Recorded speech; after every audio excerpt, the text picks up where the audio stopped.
Tamil Nadu solo டிராவல்ல தனுஷ்கோடியில் இருக்க சேலஞ்சை தெரியாம மொட்டை வெயில்ல அக்செப்ட் பண்ணிட்டோம் போல.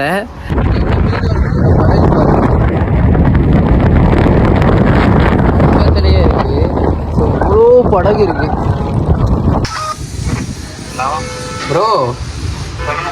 சோலோ டிராவல்ல ராமேஸ்வரம் வரைக்கும் வந்தேன்.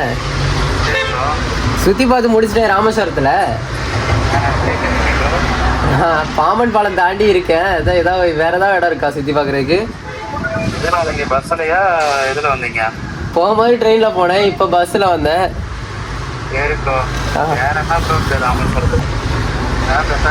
பாம்பன் பாலத்துல நடந்து போயிட்டு வந்தேன். இது ஒரு நல்ல ஐடியா இருக்கு. வேற என்ன இருக்கு? ஏதாவது சுத்தி பார்த்தீங்கன்னா நடந்து தான் போயிட்டு வந்தேன். சரி, ஓகே, ட்ரை பண்ணிடுவோம். சரி. ஐயோ, டைம் வேற 2:15ங்க. இங்கே பாருங்க, செம்ம வெயில். இந்த டைம்லேயே அதை கிராஸ் பண்ணி தான் பார்ப்போமே எப்படி இருக்குன்னு சொல்லிட்டு. ஸோ நம்ம அங்கிட்டு போகலாம். இங்கேருந்து கரெக்டாக நமக்கு பாம்பன் பாலத்தை தாண்டதுக்கு 6 கிலோமீட்டர் காமிக்குது. 6 கிலோமீட்டரும் நடந்து போகணுமா இந்த வெயிலில்? இல்லை பிரிட்ஜை கிராஸ் பண்ண முடியுமா அப்படிங்கிறது எனக்கு ஒரு டவுட் ஆயிடுச்சு. ஸோ நம்ம இங்கிட்டிருந்து ரோடை கிராஸ் பண்ணுவோம். ரோடை கிராஸ் பண்ணி லிஃப்ட் கேட்டு பாம்பன் பாலத்துக்கிட்ட போயிடலாம். ஸோ அங்கேருந்து பாம்பன் பாலத்தை நம்ம நடந்தே ரோடை கிராஸ் பண்ணலாம். சேலஞ்சை தெரியாமல் மொட்டை வெயிலில் அக்செப்ட் பண்ணிட்டோம் போல். அக்செப்ட் பண்ணிட்டோம், இனி கம்ப்ளீட் பண்ணி தான் ஆகணும். செம வெயிலுங்க, கண்ணே கூசுது. ரோடை பாருங்களேன். அப்படியே அந்த ரோட்டில் அனல் காற்று அடிக்கிறது அப்படியே தெரியுது. அப்படியே அனல் அடிக்குது, தண்ணி மாதிரி அப்படியே மிதக்குது அனல். ஸோ அந்த மாதிரி வெயிலாக இருக்குது. ஸோ பரவாயில்ல, இது ஒரு புதுவிதமான எக்ஸ்பீரியன்ஸ். பாம்பன் பாலத்துக்கு முன்னாடி உள்ள லாஸ்ட்டு ரயில்வே ஸ்டேஷன் மண்டபம், இந்த ஏரியா பேர். ஸோ இந்த ரயில்வே ஸ்டேஷன் இது. இங்கேருந்து பாம்பன் பாலத்துக்கு கீழே நம்ம ட்ரெயினில் போகணுன்னா இந்த ஸ்டேஷனில் தான் ஏறி ஆகணும். அதுக்கப்புறம் எங்கேயும் நிறுத்த மாட்டாங்க, டேரெக்டாக பாம்பன் பாலம் தாண்டிட்டு தான் நிறுத்துவாங்க.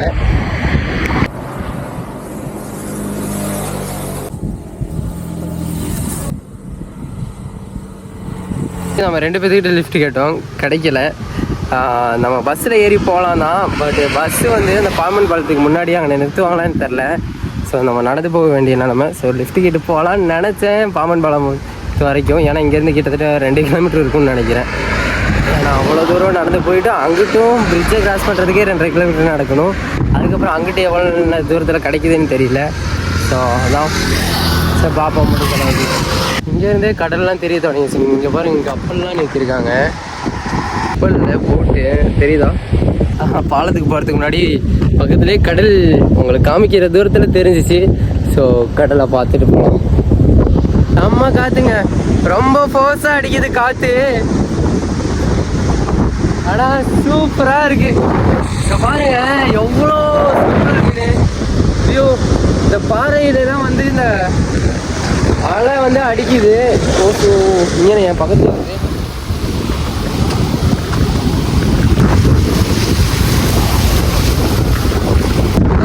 தெரியுது பாம்பன் பாலம் இருக்கு.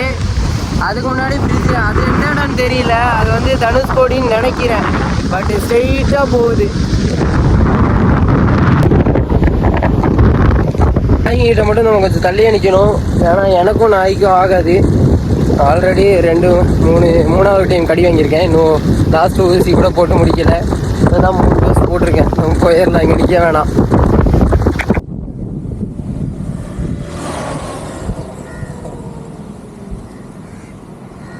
போயிட்டாங்க. என்னை கூட்டிகிட்டு போகிறதுக்கு நிறுத்திட்டாங்களான்னு தெரியல. நிறுத்திட்டாங்களா பிரிட்ஜு வரைக்கும்?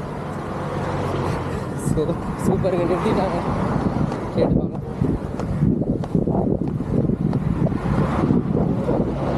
இந்த பிரிட்ஜு வரைக்கும்.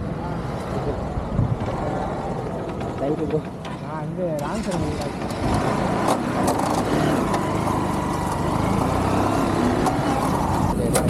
அது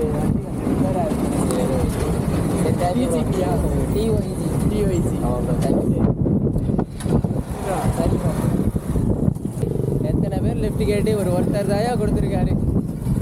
ஸ்டார்ட் ஆகுது. ஸ்டார்ட் ஆகுறதுக்கு முன்னாடியே தள்ள ஆகிடுது. ஏன்னா காற்று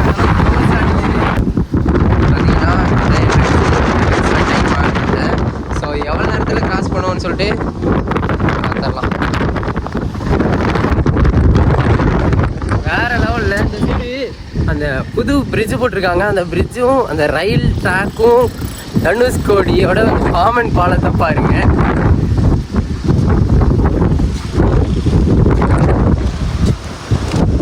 பாருங்க எவ்வளோ பெருசாக இருக்குன்னு. 2 பிரிட்ஜுங்க. ஒரு பிரிட்ஜு வந்துட்டு பழசு, இன்னொரு பிரிட்ஜு வந்து புதுசு. இப்போ புதுசில் தான் ட்ரெயின் போயிட்டுருக்கு. பழசில் வந்து ஒரு 2023 பழசு வந்து அது கொஞ்சம் துருப்பிடிச்சு ஏதோ பல ப்ராப்ளம் ஆயிடுச்சுன்னு சொல்லிட்டு நிறுத்திட்டாங்க. அதில் போகிறது இல்லையாமா. இப்போ புதுசில் தான் ட்ரெயின் போயிட்டுருக்கு. இங்கே பாருங்க கீழே கடலில் தெரியுதா அந்த குச்சி நட்டு வச்சுருக்காங்க. குச்சா மரம் அவ்வளோ பெருசாக இருக்குது. இது எதுக்கு நட்டு வச்சுருக்கான்னு தெரில. அப்போ இங்கனையெல்லாம் கொஞ்சம் ஆழம் கம்மியாக தான் இருக்கும்னு நினைக்கிறேன் இந்த இடத்துல. பின்ன பாலம் ஓப்பன் பண்ணி விட்ற இடம் தான் அங்கே இருக்குது. ஸோ அதெல்லாம் காமிச்சு தரேன். இன்னும் நம்ம பாதி கூட கிராஸ் பண்ணலன்னு நினைக்கிறேன். ஏன்னா 8 நிமிஷம் ஆயிடுச்சு. நம்ம மெதுவாக தான் போயிட்டுருக்கோம். ஏன்னா நிறைய வீடியோ எடுக்கிறோம், நிறைய ஃபோட்டோஸ் எடுக்கிறோம். நம்ம ஃபஸ்ட் டைம் ஒரு இந்தியாவில் ஃபஸ்ட்டாக அது லாங்கஸ்ட்டு கடல் மேலே கட்டப்பட்ட ஒரு பிரிட்ஜ் மேலே நடக்கும்போது நமக்கு ஒரு நிறைய சந்தோஷம் இருக்கும்ல. இந்த சோலோ ட்ராவலில் நம்ம எவ்வளவோ பார்க்குறோம். ஒவ்வொன்றுமே புதுசாக இருக்குது.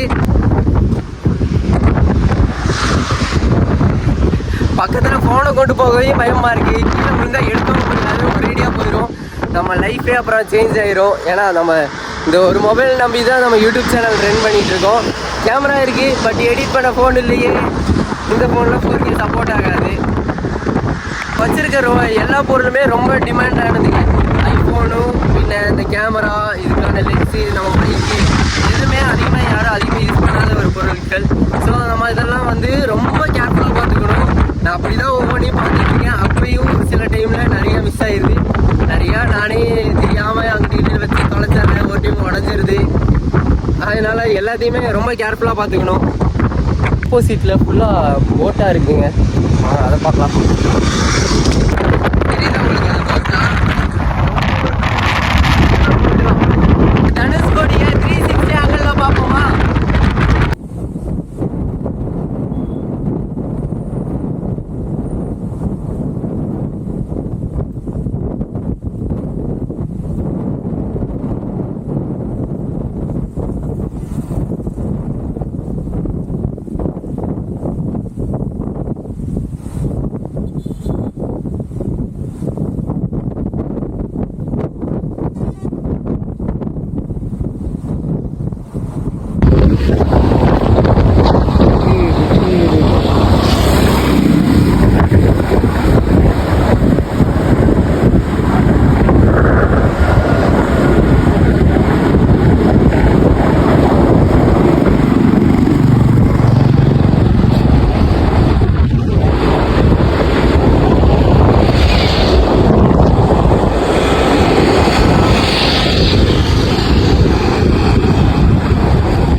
கடலுக்கு நடுவில் ஒரு ட்ரெயின் இப்படியே கிராஸ் ஆகி போகும்போது சூப்பராக இருக்குங்க. வேற லெவலில் கடல் எட்டி தான் பார்க்கலாம்.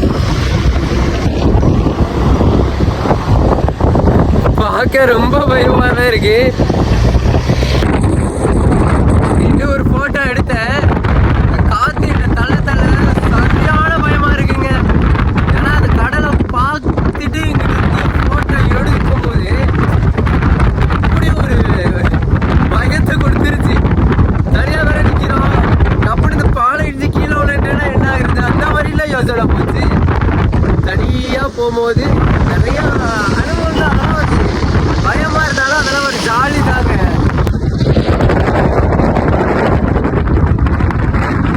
கப்பல் வந்தா பிரிட்ஜு தூக்குவாங்கல்ல, அந்த இடத்துக்கு தான் வந்திருக்கேன்.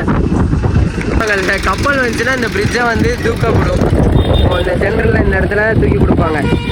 உங்களுக்கு தெரியுதா, இந்த இடத்துல அந்த ரெட் கலர் லைட் இதில் அங்கேருந்து தூக்கி கொடுப்பாங்க. அப்போ அது பிரிட்ஜு வந்து ஓப்பன் ஆகி கொடுக்கும். ஓப்பன் ஆனதுக்கப்புறம் கப்பல் போயிடும். அப்புறம் போட்லாம் போனதுக்கப்புறம் மறுபடியும் க்ளோஸ் பண்ணிடுவாங்க. ஸோ இதுதான் அந்த பழைய பிரிட்ஜு. 2 பிரிட்ஜுமே தூக்கி கொடுப்பாங்க. பாருங்க இவ்வளோ பெரிய கடலுக்குள்ள ஒரு பிரிட்ஜ் இருக்குது. இவ்வளோ பெரிய கடலுக்குள்ளே ஒரு வீடு மாதிரி கட்டி வச்சுருக்காங்க கடல் நடுவில். ஸோ இது வீடு இல்லை, ஆஃபீஸு. கடலுக்குள்ளேயும் ஒருத்தர் மீன் பிடிச்சிட்டு இருக்காரு பாருங்க இந்த பிரிட்ஜில் நின்று. கடலோட கலர் பார்த்தீங்களா உங்களுக்கு தெரியுதா? இங்கே உள்ள கலர் தான் இங்கே வரைக்கும் இருக்குது. ஸோ அதுக்கு மேலே ஒரு கலரு, அதுக்கு மேலே ஒரு கலரு, அதுக்கு மேலே ஒரு கலரு. ஸோ அந்த கடலோட கலர் வந்து இப்போ 2 விதமாக இருக்குது. வானத்தோட கலரு 2 விதமாக இருக்குது. இந்த பாலம் வந்துட்டு இப்போ தான் இங்கே வந்து பாலம்லாம் கட்டியிருக்காங்க. நம்ம கிட்டத்தட்ட ஒரு 100 வருஷத்துக்கு முன்னாடிலாம் வந்து யாருமே இங்கே பாலம் கட்டலை. அப்போ இங்கே வந்து நடந்து எப்படி இந்த ஊரை கிராஸ் பண்ணாங்கன்னு கேட்டிங்கன்னா மண்ணு தாங்க, தரை தான். இங்கெல்லாம் கடலே இல்லை. இந்த இடத்துக்கு வந்து தரையில் போகிற மாதிரி தான் இருந்துச்சு. அப்போ வந்துட்டு ஒரு சுனாமி வந்துச்சு. நமக்கு வந்து 1963 ஏதோ ஒரு சம்திங்கில் நமக்கு ஒரு சுனாமி வந்துச்சு. இந்த சுனாமி வந்தப்போ நமக்கு இந்த சைடுக்கும் 63 சாரி அதுக்கு 1000 கரெக்டாக எனக்கு தெரில, அதுக்கு ரொம்ப முன்னாடி நம்ம இங்கே சுனாமி வந்தப்போ இந்த சென்ட்ரலில் இருந்த மணல்லாம் அடிச்சுட்டு போயிடுச்சு. அடிச்சுட்டு போனப்போ இங்கே வந்துட்டு இங்கே மணல்லாம் இல்லாமல் போனதுனால ஆழம் அதிகமாக இல்லாத கிராஸ் பண்ணுறதுக்கு கொஞ்சம் இடமா இருந்துச்சு. ஸோ அந்த இடத்த வந்து பிரிட்டிஷ்காரங்க வந்து ஃபஸ்ட்டாக இந்த பிரிட்ஜு கட்டினாங்க. இந்த ட்ரெயின் ட்ராக் இருக்குல்ல, ஃபஸ்ட்டு ட்ராக்கு. ஸோ இந்த ஃபஸ்ட் ட்ராக்கை மட்டும் ட்ரெயின் கட்டியிருந்தாங்க. அப்போ வந்து பிரிட்டிஷ்காரங்க இந்த பிரிட்ஜை கட்டிட்டாங்க. அப்போது கட்டினப்போ இந்த வந்து இங்கேருந்து சரக்கு எடுத்துகிட்டு போகிறது வர்றது, சரக்குனா அந்த நம்ம பயிர் அந்த இதெல்லாம் பருப்பு வகைகள் எல்லாமே எடுத்துகிட்டு போகிறது வரதெல்லாம் இந்த ட்ராக்கை கட்டி அதில் தான் பயன்படுத்திட்டு இருந்தாங்க. அதுக்கப்புறம் இப்போ ஒரு 100 வருஷமானு நினைக்கிறேன் இல்லை 2023 இப்போ ஒரு 5 வருஷம் 2-3 வருஷத்துக்கு முன்னாடி இந்த பிரிட்ஜை கட்டி முடித்து ஓப்பன் பண்ணிட்டாங்க. இந்த செகண்ட் பிரிட்ஜ் இருக்குல்ல, அந்த பிரிட்ஜை கட்டி ஓப்பன் பண்ணியிருக்காங்க. அந்த இந்த பிரிட்ஜு ப்ராப்ளம் ஆனனால இப்போ அது ஓப்பன் பண்ணியிருக்காங்க நம்ம தமிழ்நாடு கவர்மெண்ட். சூப்பரில் கடலுக்குள்ளே இப்போ நம்ம 3 பிரிட்ஜ் இருக்குது. ஒன்று வந்து நம்ம நடந்துகிட்டு இருக்கிறதுக்கு பஸ்ஸு ட்ராவல், இந்த பைக்கு காரு எல்லா இதுக்கும் இந்த பிரிட்ஜும், இந்த ட்ரெயின் போகிறதுக்கு 2. அதில் ஒன்று ப்ராப்ளமாக இருக்குது, ஒன்று மட்டும் நல்லபடியாக இருக்குங்க. 3 பிரிட்ஜு போகும்போது இந்த பாலம் வந்து அப்படியே குலுங்குது. அதுதான் எனக்கு கொஞ்சம் பயமாக இருக்குது. அப்படியே அள்ளு விடுது. கிட்டத்தட்ட 2.5-3 கிலோமீட்டர் பக்கம் இப்போ நடந்து வந்திருக்கோம். எப்படியோ நடந்து வந்துட்டோங்க. ஸோ இன்னும் பிரிட்ஜை கம்ப்ளீட் பண்ணுறதுக்கு கொஞ்சம் தூரம் தான் இருக்குது. பிரிட்ஜை எவ்வளோ நேரத்தில் கம்ப்ளீட் பண்ணுறதுன்னு சொல்லிட்டு பார்க்கலாம். பிரிட்ஜை கிராஸ் பண்ணி இந்த ஊருக்குள்ளே போகல. பிரிட்ஜை கிராஸ் பண்ணிட்டோம், ஆனால் கம்ப்ளீட் பண்ணல இன்னும் ஃபுல்லாக. ஆனால் இப்போயே இங்கே பாருங்கள், இந்த ஊரில் வியாபாரம் நடக்குது. என்ன வியாபாரம் பார்த்தீங்கன்னா, இந்த கருவாடு வியாபாரம் நடக்கிற பார்க்குறது. இந்த இடம் ஃபுல்லாக கருவாடு தான் போட்டு வச்சுருக்காங்க. இங்கே பாருங்கள், ஃபுல்லாக பிடிச்ச அந்த மீன்லாம் கருவாடாக மாற்றுற இடம். கரெக்டாக நம்ம இதை கிராஸ் பண்ணுறதுக்கு இப்போ கிராஸ் பண்ணிட்டோம். பிரிட்ஜோட எண்டுக்கு வந்துட்டோம். இது கிராஸ் பண்ணுறதுக்கான டைமிங் பார்த்தீங்கன்னா கரெக்டாக 1 மணி நேரம் 4 நிமிஷம். ஸோ 1 மணி நேரம் 4 நிமிஷம் ஆச்சு. இதில் நமக்கு அங்கே வேஸ்ட் ஆஃப் டைமே ஒரு 1/2 மணி நேரம் ஆகிருக்கும். வேஸ்ட் ஆஃப் டைமில் அது நம்மளோட என்ஜாய்மெண்ட்டு, நிறைய டைம் கொடுத்து கொஞ்சம் வீடியோஸ் எடுத்து ஃபோட்டோஸ் எடுத்து நிறைய நேரம் அங்கேயே நின்று ஸ்பெண்ட் பண்ணது ஒரு 1/2 மணி நேரம் இருக்கும். ஓகே நண்பா, இந்த சேலஞ்சை இதோட கம்ப்ளீட் பண்ணிட்டோம். Thank you so much. Love you lot. தொடர்ந்து சப்ஸ்கிரைப் பண்ணிக்கிங்க, தொடர்ந்து சப்போர்ட் பண்ணுங்கள். அடுத்த vlogல சந்திக்கலாம். Thank you so much. நீங்கள் கொடுக்குற ஒவ்வொரு சப்ஸ்கிரைபும் ரெஸ்பான்சிபிலிட்டியை இன்க்ரீஸ் பண்ணிகிட்டே இருக்குது. நீங்கள் கொடுக்குற ஒவ்வொரு கமெண்ட்டும் நெக்ஸ்ட் வீடியோ பெஸ்ட்டாக கொடுக்குறதுக்கு ஒரு மோட்டிவேஷனாகவே இருக்குது.